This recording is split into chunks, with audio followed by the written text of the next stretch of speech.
పితా పుత్ర పవిత్రాత్మ నామమున ఆమేన్. ప్రభు మీ అందరితో ఉండునుగాక. మీ ఆత్మతో ఉందురుగాక. ప్రియమైన దేవుని సంఘమ, ఈనాడు పవిత్ర సత్య కథోలిక స్త్రీ సభ తిరుకుటుంబ మహోత్సవం లేదా పవిత్ర కుటుంబ మహోత్సవం లేదా హోలీ ఫ్యామిలీ మహోత్సవాన్ని జరుపుకుంటూ ఉన్నది. హోలీ ఫ్యామిలీ అని అనగానే కథోలిక స్త్రీ సభ మనకి ముగ్గురు వ్యక్తులను ముఖ్యముగా చూపిస్తూ ఉన్నది. మొట్టమొదటి వ్యక్తి యేసు ప్రభు వారు, రెండవ వ్యక్తి మరియమ్మ గారు, మూడవ వ్యక్తి యోసేపు గారు. ఈ ముగ్గురు వ్యక్తులను చూపిస్తుంది. డిసెంబర్ 25వ తారీఖున క్రీస్తు ప్రభుని జనన మహోత్సవం మనం జరుపుకుంటే ఆ 25వ తారీఖు తర్వాత వచ్చే మొదటి ఆదివారాన్ని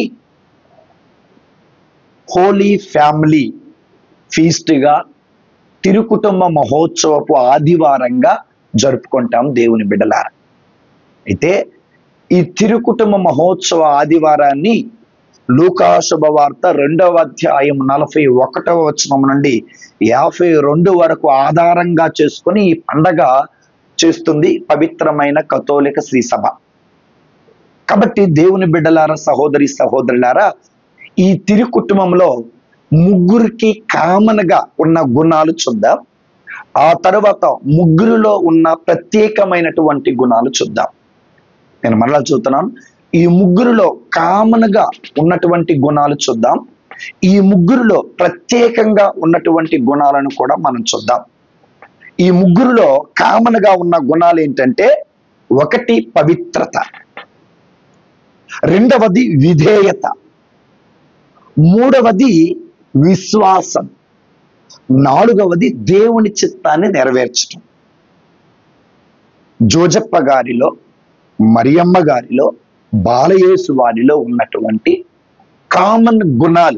కామనమైన గుణాలు ఏంటంటే, ఒకటి పవిత్రత, రెండవది విధేయత, మూడవది విశ్వాసము, నాలుగవది దేవుని చిత్తము నెరవేర్చడం.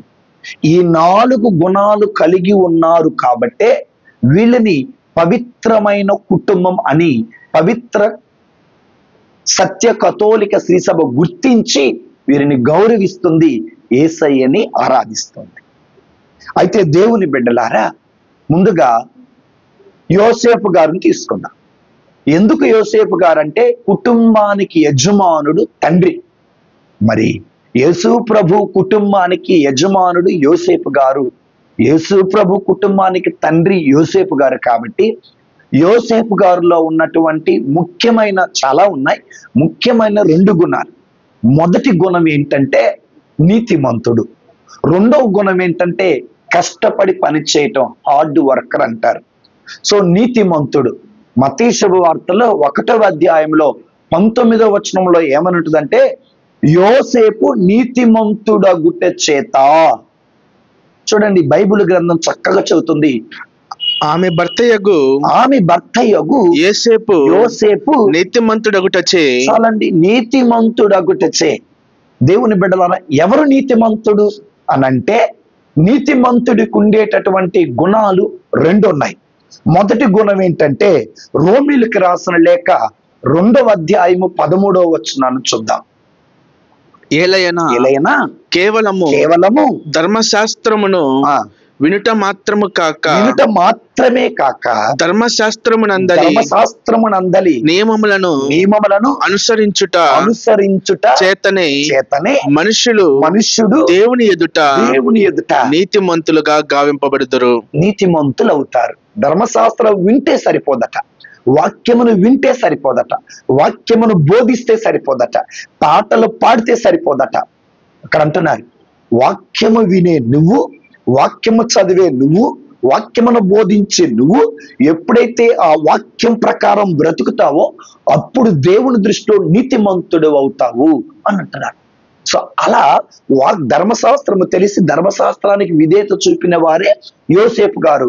అందుకే అతడు నీతిమంతుడయ్యాడు అన్నారు. రోమీలు 10:10లో చూస్తే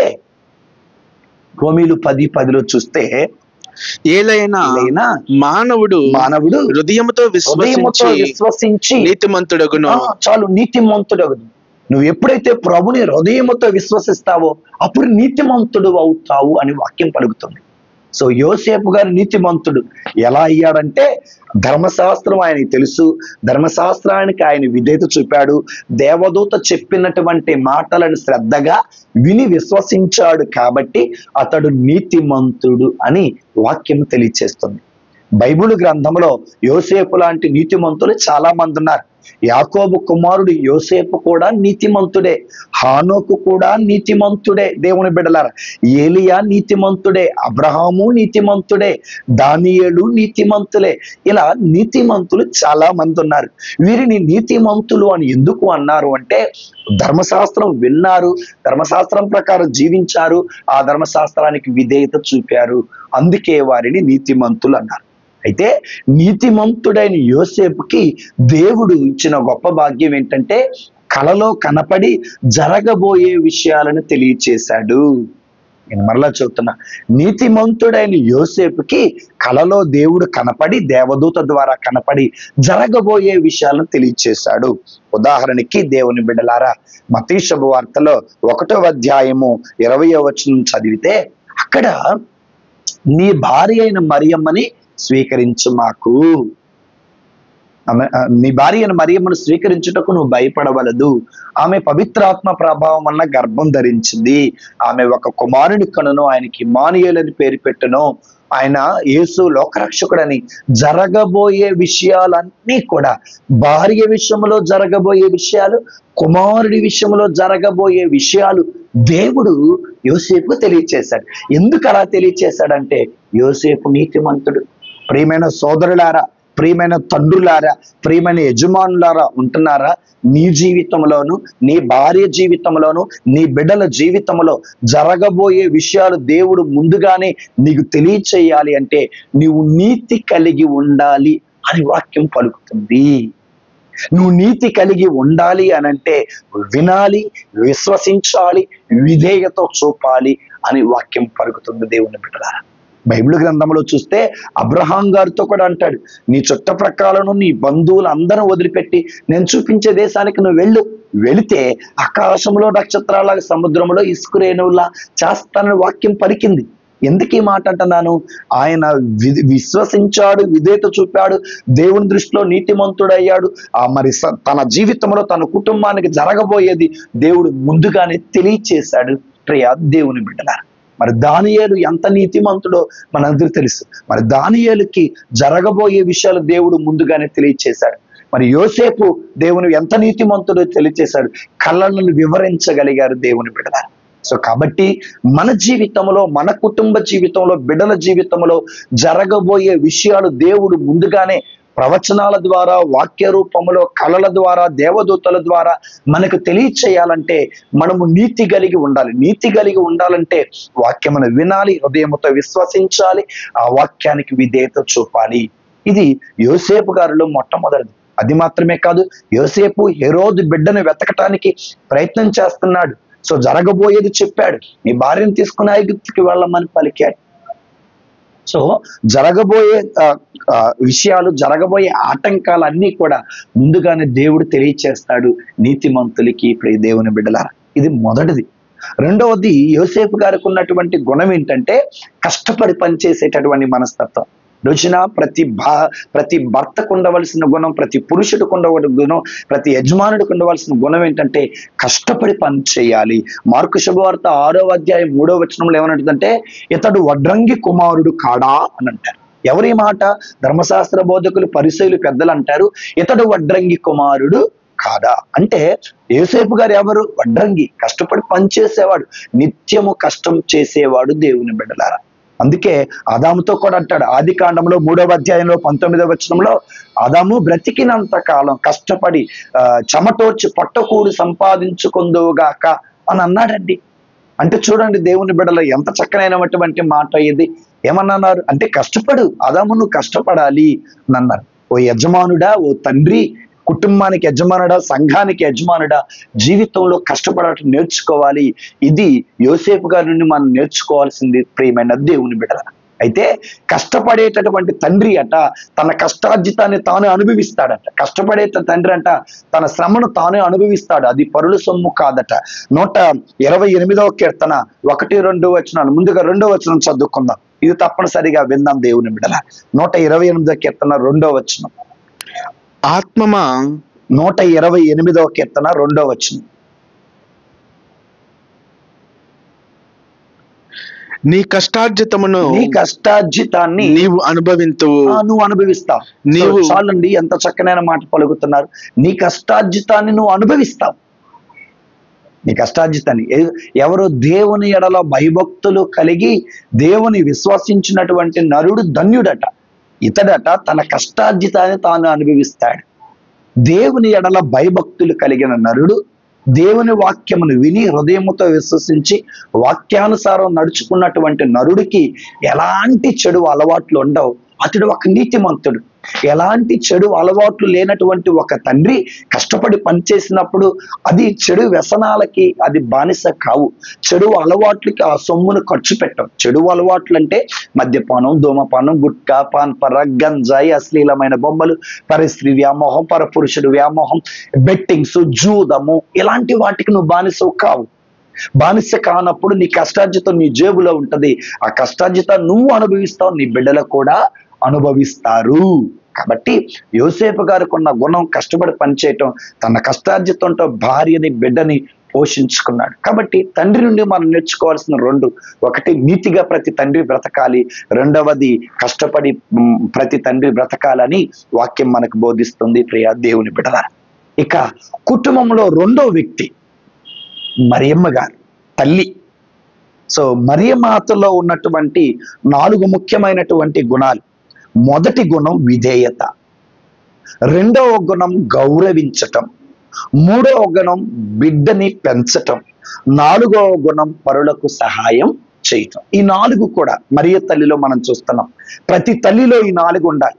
ప్రతి ఇంట్లో ఉన్న తండ్రికి ఉండాల్సిన గుణాలు 4.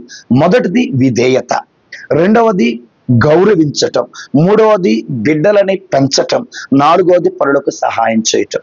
మొట్టమొదటిది ప్రియమైనటువంటి దేవుని బిడ్డలారా, మరియమ్మ గారు ఎవరంటే ఒక ఆదర్శ గృహిణి. సో ఈ ఆదర్శ గృహిణి వల్ల ఆ ఇంటికి ఎన్నో మేలులు జరుగుతూ ఉంటాయి దేవుని బిడ్డలారా. ముందుగా మరియమాతలో ఉన్న గుణం విధేయత. లూకా శుభవార్త 1వ అధ్యాయం 38వ వచనంలో, అంతటా మరియమ్మ ఇదిగో నేను ప్రభు దాసురాలను, నీ మాట చొప్పున నాకు జరుగును గాక. అంతా బాగున్నప్పుడు అందరూ విధేయత చూపిస్తారు. ఏదైనా కష్టం వచ్చింది, ఏదైనా బాధ వస్తే, ఏదైనా శ్రమ వస్తే అందరూ వ్యతిరేకిస్తారు. కానీ మరియమాత అంతా బాగున్నప్పుడు విధేయత చూపింది, కష్టాలు వచ్చినప్పుడు కూడా విధేయత చూపింది. అంతా బాగున్నప్పుడు ఇదిగో ప్రభు దాసురాలంది, అందరూ దూరమైన తర్వాత దేవునికి దాసురాలంది. కనుక ఇక్కడ దేవుని బిడ్డలారా, ఎక్కువగా మరి ప్రార్థనాలయాలకి, మందిరాలకి, దేవాలయాలకి ఎక్కువగా స్త్రీలు వస్తుంటారు. ఈ స్త్రీలు పాటలు పాడుతుంటారు. ఈ స్త్రీలు దేవాలయంలో పరిచర్య చేస్తుంటారు. ఈ స్త్రీలు దేవాలయంలో వాక్యం చదువుతుంటారు. ఈ స్త్రీలు దేవాలయంలో వాక్యాన్ని వింటూ ఉంటారు. ఇలాంటి స్త్రీలకు ఉండవలసిన గుణం ఏంటంటే విధేయత కలిగి ఉండాలి. దేవుని వాక్యానికి విధేయత కలిగి ఉండాలి. దేవుని బిడ్డలారా, గుళ్ళో పాటలు పాడుతూ వాక్యం చదువుతూ వాక్యం వింటూ బయటికి వచ్చి పాపపు జీవితం జీవిస్తే అది విధేయత కలిగినటువంటి జీవితము కానే కాదు. అందుకే ప్రభు ఏం పలుకుతుంది, విధేయత కలిగినటువంటి జీవితము చాలా ముఖ్యమైనది.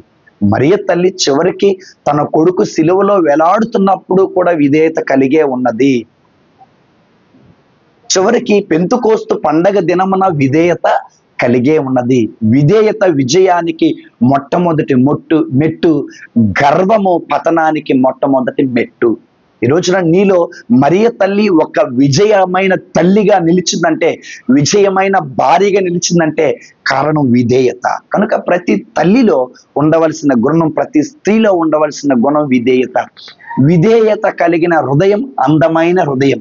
విధేయత కలిగిన స్త్రీ అందమైనటువంటి స్త్రీ. అనుకోవగలిగిన స్త్రీ అందమైనటువంటి హృదయము కలిగిన స్త్రీ అని మనకి వాక్యం బోధిస్తుంది. ఇది మొదటిది దేవుని బిడ్డలారా. రెండవది, మరియ తల్లిలో ఉన్న రెండవ గుణం ఏంటంటే గౌరవించటం. చాలా విషయాలు ఉన్నాయి దేవుని బిడ్డలారా. గౌరవించటం అంటే నేను ఎవరిని చెప్పను, మరియ తల్లి తన భర్తని గౌరవించింది. ఇక్కడ మరియ తల్లిలో ఉన్న గొప్పతనం, పవిత్రాత్మ ప్రభావంను గర్భం ధరించింది. మరియ తల్లి గర్భమున యేసు ప్రభు వారు ఉన్నారు. మరియ తల్లి తండ్రి దేవునికి ప్రియమైన కుమార్తె, మరియ తల్లి యేసు ప్రభునికి ప్రియమైన తల్లి, మరియ తల్లి పవిత్రాత్మ దేవునికి ప్రియమైన ప్రియురాలు. ఇంత ఉండి కూడా, పవిత్రాత్మ ప్రభావమున గర్భము ధరించి కూడా మరియ తల్లి ఏనాడు తన భర్తని అగౌరవంగా, అమర్యాదగా, అసభ్యంగా, చులకనగా మాట్లాడినట్టు బైబిల్లో ఎక్కడా చూడం కూడా. దేవదూత యోసేపుతో మాట్లాడిన తరువాత వెళ్ళి భార్యను స్వీకరించాడు. మరి ఆ భార్యను స్వీకరించినప్పుడు, నువ్వు నన్ను వదిలేయాలనుకున్నావు కదా, ఏ మొహం పెట్టుకుని నా దగ్గరకు వచ్చావని మరియమాత అనలేదండి, భర్త వెంట వచ్చిందండి. చూడండి దేవుని బిడ్డలారు, మరి మరియా ఈరోజు రాజు మనల్ని చంపడానికి ప్రయత్నం చేస్తున్నారు అని అన్నప్పుడు భర్త చేయి పట్టుకొని ఐగుప్తు దేశానికి వెళ్ళిందండి. మరియా హెరోదు రాజు చనిపోయాడట, రా ఇజ్రాయేలు దేశానికి వెళదామంటే మరల భర్త చేయి పట్టుకొని ఐగుప్తు దేశానికి వచ్చిందండి. మరి బిడ్డ పుట్టిన తర్వాత 8వ రోజున పేరు పెట్టాలి, సున్నతి చేయాలి అని అన్నప్పుడు మరియా మరి బిడ్డను దేవాలయానికి తీసుకుని వెళదాము అని అన్నప్పుడు భర్తతో పాటు చేయి పట్టుకొని వెళ్ళి మరి భర్త చెప్పినట్టుగానే బిడ్డకి యేసు అని పేరు పెట్టిందండి. మరి మోషే ధర్మశాస్త్రం ప్రకారం ఒక జత గువ్వలు 2 పావురాలు పిల్లలు ఇవ్వాలి మరియా అన్నప్పుడు, మరియతో కలిసి మరియమాతతో కలిసి యోసేపు గారు అన్నప్పుడు మరియమాతతో కలిసి యోసేపు బాలయేసుని తీసుకొని దేవాలయంలో అర్పించి కానుకలు అర్పించారు. ఎక్కడైనా మరియమాత భర్తకి అగౌరవం చూపినట్టుగా, అమర్యాదగా మాట్లాడినట్టుగా, చులకనగా మాట్లాడినట్టుగా, ఆయన తల తీసేసినట్టుగా, ఆయన పేరు చెడగొట్టినట్టుగా ఎక్కడ తల్లి చేయలేదండి. దేవునికి తల్లి అయినప్పటికీ కూడా ఆమె ఆ భర్తని గౌరవించింది, ఆ భర్త మాటకి విధేయత చూపింది. ప్రియమైన దేవుని బిడ్డలా, మరి ప్రతి సంవత్సరం యేసు ప్రభు 12 ఏళ్ల వయసు వచ్చినప్పుడు మరి పాస్కా పండగకి వెళ్ళినప్పుడు భార్యను తీసుకొని వెళ్ళారు. భర్త రమ్మంటే మరియమ్మ గారు భర్తతో పాటు వెళ్ళింది. అక్కడికి వెళ్ళింది, అక్కడ బిడ్డ తప్పిపోతే అక్కడ మరియమ్మ గారు ఈ మాట అనలా, నేను కన్న బిడ్డ కదా, మరి నీకే సంబంధం లేదు అని అనకుండా ఇద్దరు వెతికారు. భర్తతో కలిసి ఎతికింది, అయ్యా నేను నీ తండ్రియు, ఇట్లా మేము చితికిపోతున్నాం, ఎందుకు ఇలా చేసావయ్యా అని అన్నారండి. అంటే దేవుని బిడ్డల ముఖ్యమైన విషయం ఏంటంటే, మరియమ్మ గారు దేవునికి తల్లై ఉండి కూడా, అనుగ్రహ పరిపూర్ణురాలై ఉండి కూడా, మరి స్త్రీలందరిలో ఆశీర్వదింపబడిన తల్లై ఉండి కూడా భర్తను గౌరవించింది, భర్త చెప్పినట్టుగా వినింది. రోజున ప్రతి స్త్రీ భర్తను గౌరవించాలి, ప్రతి స్త్రీ భర్తలో క్రీస్తుని చూడాలి, ప్రతి స్త్రీ భర్తకు ఎదురు చెప్పకూడదు, ప్రతి స్త్రీ భర్త పరువు తీయకూడదు, ప్రతి స్త్రీ భర్త గురించి చులకనగా మాట్లాడకూడదు, ప్రతి స్త్రీ భర్తకు పేరు చెడగొట్టకూడదు. దేవుని బిడ్డలారా, ఒక తల్లిగా చేయాల్సింది అదే, మరియమాత చేసింది అదే. ఇక మూడవది, మరియ తల్లిలో ఉన్నటువంటి గుణం ఏంటంటే బిడ్డని పెంచటం. యేసు ప్రభుని చిన్నతనం నుండి బిడ్డని పెంచింది. బిడ్డను పెంచటం అంటే దేవుని బిడ్డలారా, ఒకటి శత్రువు నుండి కాపాడింది. ఏంటి శత్రువు నుండి కాపాడటం అంటే, హెరోదు రాజు బారిన పడకుండా భర్తతో పాటు బిడ్డను మోసుకొని ఆమె ఐగుప్తు దేశానికి వెళ్ళింది, ఇక్కడ కొడుకును కాపాడింది. మరి యేసు ప్రభు వారు పుట్టినటువంటి 8వ రోజున దేవాలయాన్ని తీసుకుని వెళ్ళి సున్నతి చేశారు, పేరు పెట్టారు, యేసు అనే నామకరణం పెట్టారు, దేవాలయంలో కానుకగా సమర్పించారు. చూడండి, 8వ నాటి నుండే కొడుకుని దేవాలయానికి అలవాటు చేసింది. ఈ రోజున దేవుని బిడ్డలారా, నీ పిల్లల్ని ఇంగ్లీష్ మీడియానికి పంపిస్తున్నావు, నా పిల్లల్ని మరి గుడికి పంపిస్తున్నారా? నీ పిల్లల్ని అక్కడికి పంపిస్తున్నారు, ఎక్కడికి పంపిస్తున్నారు? దేవునిలో ఎదిగేలా చేస్తున్నారా? క్రమశిక్షణలో ఎదిగేలా చేస్తున్నారా? దేవుడు అంటే భక్తి ఉన్నదా? తల్లిదండ్రులంటే గౌరవం ఉందా? పెద్దలంటే వినయ విధేయతలు ఉన్నాయా? చూడండి, కానీ మరియ తల్లి తన కొడుకైన బాలయేసుని చక్కగా పెంచిందండి. మరి యేసయ్యకు 12 ఏళ్ల వయసు వచ్చినప్పుడు కూడా మరి వాళ్ళతో పాటు దేవాలయాన్ని తీసుకెళ్ళాడు. అది మాత్రమే కాదు, ఆయన వేద బోధకుల మధ్య, వేద పండితుల మధ్య కూర్చున్నప్పుడు వాళ్ళు అడిగే ప్రశ్నలకి వీళ్ళు చక్కగా సమాధానం చెబుతున్నాడండి. మరియ మాత పెంచటమే కాదు, జ్ఞానాన్ని కూడా పంచింది, జ్ఞానమును కూడా పంచింది. ఈరోజు దైవ జ్ఞానాన్ని నీ బిడ్డలకు పంచండి. దైవ జ్ఞానాన్ని ఎప్పుడైతే నీ బిడ్డలకు పంచుతావో అప్పుడు నీ బిడ్డని క్రమశిక్షణలో పెంచిన తల్లి నువ్వు అవుతావు. ప్రియమైన దేవుని బిడ్డలా, మరి అడుగుతున్నారు, అయ్యా ఏం చేస్తున్నావు, నీ తండ్రి నేను వెతుకుతున్నావని నీకు తెలియదంటే, అమ్మా నేను నా తండ్రి పని మీద ఉన్నాను. ఈ రోజున ప్రతి తల్లి ప్రతి తండ్రి వెతకాలి. ఏం వెతకాలా అంటే, నీ బిడ్డలు ఎలా చదువుతున్నారో వెతకాలి, నీ బిడ్డలో సుగుణాలు ఉన్నాయో లేదో వెతకాలి, నీ బిడ్డ ప్రార్థన చేయగలడో లేదో వెతకాలి, నీ బిడ్డ దేవాలయానికి వెళుతున్నాడో లేదో వెతకాలి, నీ బిడ్డలు దేవుని నీడల్లో వెతుకుతున్నారో లేదో వెతకాలి, నీ బిడ్డలకున్న మంచి గుణాలు ఏంటో వెతకాలి, నీ బిడ్డలకి ఉన్న చెడు గుణాలు ఏంటో వెతకాలి. ఈ రోజు నీ బిడ్డలు నీకు తెలియకుండానే చెడు అలవాట్లకు బానిసలు అవుతున్నారు. మద్యపానం, ధూమపానం, గుట్కా, పాన్పర, గంజాయి, అశ్లీలమైన బొమ్మలు, వీటికి బానిసలు అవుతున్నారు. 8వ తరగతిలో, 9వ తరగతిలో, 10వ తరగతిలోనే బానిసలు అవుతున్నారు బిడ్డల. తప్పేది తల్లిదండ్రులను మీరు గమనించండి. మరియ యోసేపులు బాలయేసుని వెతికి కనుగొన్నారు. అలాగే మీ బిడ్డలో ఉన్న మంచి గుణాలు వెతకండి, కనుగొనండి. చెడు మార్గంలో ఉంటే సరిచేయండి, మంచి మార్గంలో ఉంటే ప్రోత్సహించండి. దేవుని బిడ్డల, మంచి మార్గంలో ఉన్నటువంటి యేసయ్యను మరియ మాత యోసేపుడు ప్రోత్సహించారే కానీ ఆయన ఎప్పుడు నీరు కార్చలేదు. దేవుని బిడ్డల, ఇది మరియ మాత నుండి మనం నేర్చుకోవాల్సింది. ఇక 4వది ఏంటంటే పరులకు సహాయం చేయటం. మరియ మాతను పరులకు సహాయం చేయటం అంటే మీకు తెలుసు, కానాను విందులో ద్రాక్షారసం అయినప్పుడు తన మాట సహాయం చేసింది, ఆ ఇంటి పరువు నిలబెట్టింది. ఈ రోజున మనం కూడా అడిగిన వానికి లేదు అనకుండా సహాయం చేయటానికి ప్రయత్నం చేయాలి. అడిగిన వానికి లేదనకుండా సహాయం చేయాలి. ఉన్నదానిని బట్టి నీకు సహాయం చేయాలి. అధికంగా ఉంటే అధికంగా, తక్కువగా ఉంటే తక్కువ. ఇవ్వటంలో మాత్రం వెనకడుగు వేయమాక. ఇచ్చావనుకో నీ పుణ్యం నీకు ముందు నడుస్తుంది, దేవుని సన్నిధి నీకు వెనకాల నడుస్తుంది. ఆపద కాలంలో గొప్ప నిధి వలె దేవుడు నీకు సహాయం చేస్తాడు. అందుకే అడిగిన వానికి లేదనకుండా సహాయం చేయాలి. దేవుని బిడ్డలారా, అది మరియ మాత నుండి మనం నేర్చుకోవాల్సిన మరొక గుణం. ఇక ఇంట్లో ఉన్న బిడ్డలు, తండ్రి గురించి విన్నాం, తల్లి గురించి విన్నాం. ఇక 3వది బిడ్డ గురించి. దేవుని బిడ్డలారా, 3వది బిడ్డ గురించి ఏంటంటే చాలా జాగ్రత్తగా వినండి. యేసయ్య గురించి విన్నాం. సో యేసయ్య గురించి, యేసయ్యలో ఉన్న గుణాలు, 12 సంవత్సరాల లోపు ఆయనకున్న సుగుణాలు చూద్దాం. మొదటిది తగ్గింపుతనం. దేవుని బిడ్డలారా. 2వది తండ్రి పని చేయటం. దేవుని బిడ్డలారా. 3వది విధేయత, తల్లిదండ్రులకు విధేయత కలిగి ఉండటం బిడ్డలారా. 4వది జ్ఞానంలో ప్రాయములో ఎదుగుతూ పెద్దల ఆదరాభిమానాలు పొందుకోవటం. ఈ 4 కూడా యేసయ్యలో మనం చూస్తున్నాం. మొదటిది దేవుని బిడ్డలారా తగ్గింపుతనం. తండ్రి పవిత్రాత్మతో, తండ్రి దేవునితో, పవిత్రాత్మ దేవునితో సమానత్వము కలిగి ఉండి కూడా తనను తాను తగ్గించుకొని పశువుల పాకలో పుట్టాడు. తెలుసా, ఇది తగ్గింపుతనం అంటే. ఈ రోజున దేవుని బిడ్డలారా, ఒకప్పుడు మనకేమీ లేదు. ఈ రోజున ఆస్తి, ఈ రోజున పేరు ప్రఖ్యాతులు, ఈ రోజున డబ్బు, ఈ రోజున మేడ మీద మేడ, ఈ రోజున బంగారం, ఉద్యోగాలు, వ్యాపారాలు బాగా ఎదిగా. డబ్బు ఎదిగే కొంది తగ్గింపుతనం వచ్చిందా? డబ్బు ఎదిగే కొంది గర్వం నీలో వచ్చిందా? కానీ ఎంత ఎదిగినా యేసయ్య తగ్గింపుతనం కలిగి ఉన్నారు. మరణం వరకు విధేయత కలిగి, మరణం వరకు తగ్గిక కలిగి. క్రైస్తవుడా, యేసయ్య మనకు నేర్పించేది అది. తనను తాను తగ్గించుకున్న వాడు హెచ్చింపబడు. బైబిల్ గ్రంథంలో బప్తిస్మ యోహాను గారు తగ్గించుకున్నాడు. ఆయన హెచ్చించబడాలి, నేను తగ్గింపబడాలి అన్నారు. నేను ఆయన కాళ్ళకున్న చెప్పుల వారిని విప్పుటకైనా యోగ్యుడని కాదని తనను తాను తగ్గించుకున్నారు. పేతురు గారు కూడా తనను తాను తగ్గించుకున్నారు. ఏమన్నా తెలుసా, అయ్యా నువ్వు నా కొర్నేలి గారితో అంటున్నాను, నువ్వు నా కాళ్ళు పట్టుకోవడానికి నేను ఎంత మాత్రం యోగ్యుడని కాదయ్యా అని పేతురు గారు తనను తాను తగ్గించుకున్నారు. దేవుని బిడ్డలారా, యేసు ప్రభు వలె మనం కూడా తగ్గించుకోవాలి. దేవుని బిడ్డలారా, అదిగో బప్తిస్మ యోహాను వలె మనం కూడా మనం తగ్గించుకోవాలి. దేవుని బిడ్డలారా, అదిగో మరి పేతురు వలె మనం తగ్గించుకోవాలి. అబ్రహాము ఎంత ధనవంతుడు తెలుసా, చాలా ధనవంతుడు అయ్యాడు. కొడుకు పుట్టాడు, గర్వానికి వెళ్ళాల, తగ్గింపుతనం కలిగి దేవుడు చెప్పిన మాట విన్నారు. చూసారా, వీళ్ళు తగ్గించుకున్నారు, తనను తాను తగ్గించుకున్నారు. దేవుడు అబ్రహాము నీతిమంతుడిగా చేశాడండి. మరి బప్తిస్మ యోహాను నరులలో ఇలాంటి వాడు ఎవరు లేరు అన్నారండి. మరి పేతురు గారిని శ్రీసభకు నాయకుడిగా చేశారండి. తగ్గించుకున్న వారిని దేవుడు హెచ్చిస్తాడు.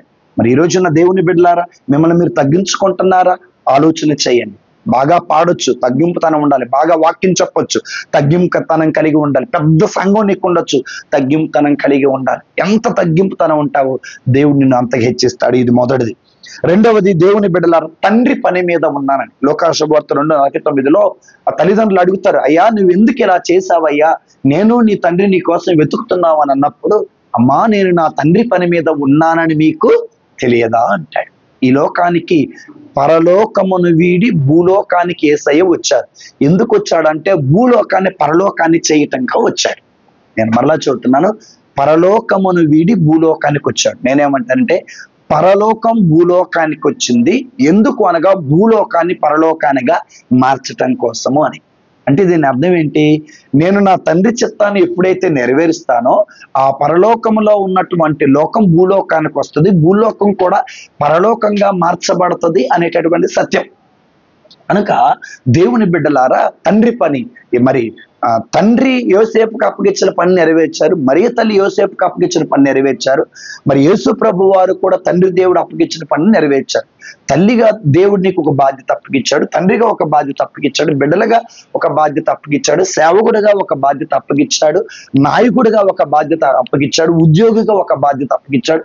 ఈ బాధ్యతను నెరవేరుస్తున్నావా?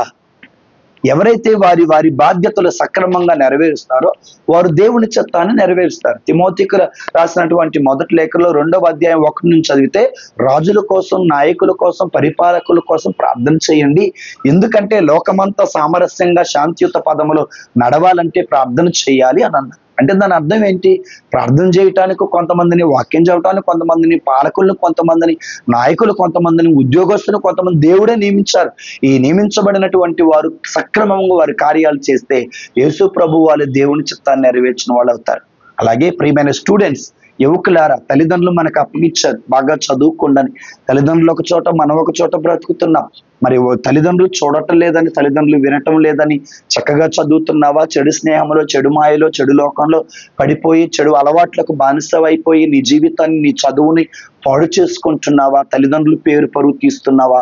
ఆలోచన చేయి. యేసయ్య 12 ఏళ్ల వయసులోనే తండ్రి చిత్తాన్ని నెరవేర్చాడు. ఈ రోజున మనం కూడా తండ్రి చిత్తాన్ని నెరవేర్చాలి దేవుని బిడ్డలారా. ఇక మూడవది దేవుని తల్లిదండ్రులకు విధేయత చూపటం. లోకాశుభవార్తలో 2వ అధ్యాయం 51వ వచనం నుండి, యెరూషలేము నుండి తిరిగి వచ్చిన తర్వాత, నజరేతునకు వచ్చిన తర్వాత యేసు ప్రభు వారు తల్లిదండ్రులకు విధేయతుడై ఉన్నాడు అని వాక్యం పలుకుతుంది. అవును, ఈ రోజున తల్లిదండ్రులకు మనం విధేయత చూపాలి.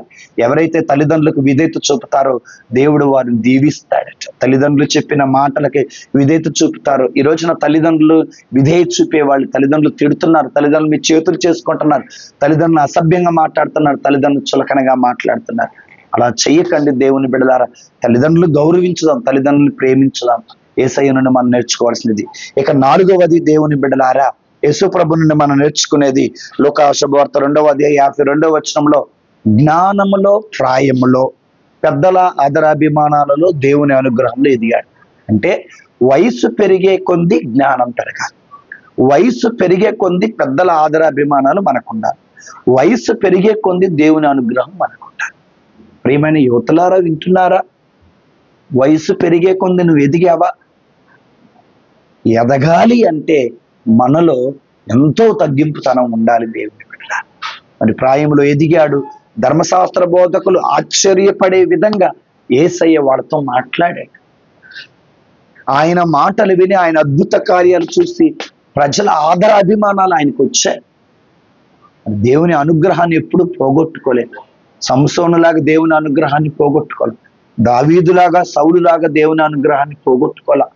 మనం కూడా దేవుడిచ్చిన అనుగ్రహాన్ని పోగొట్టుకోకుండా అనుగ్రహంలో జీవించటకు ప్రయత్నం చేద్దాము. పిత, పుత్ర, పవిత్రాత్మ నామమున ఆమేన్.